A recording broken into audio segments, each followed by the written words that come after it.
Аз съм Диан, на 16 години. Ученик съм, 10 клас, се занимавам с геодезия. Симптомите, които най-много ми повлияха, бяха когато бях още в детската градина и имах доста болки в краката, в гърба.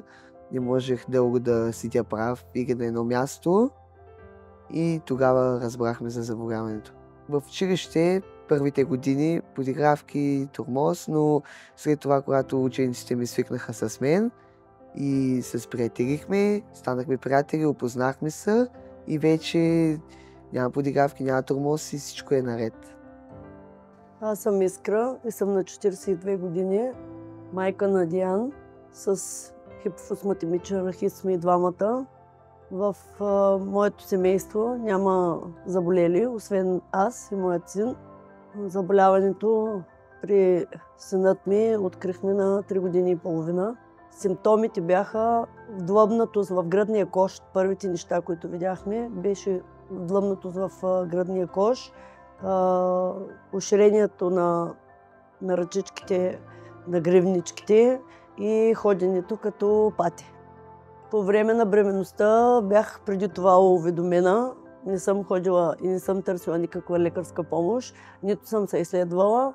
Реших, че може нещата да не са така, както лекарите са ми казали или са ми потвърждавали. Преди това на 15 години ми бяха казали, че най-вероятно ще има такъв случай. Аз си мислех, че няма да е така и не съм потърсила лекарска помощ от никъде.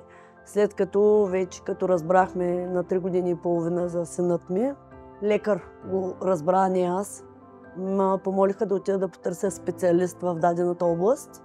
Отидахме, потърсихме специалист, пуснаха ни на нужните изследвания, но той и външно лечеше.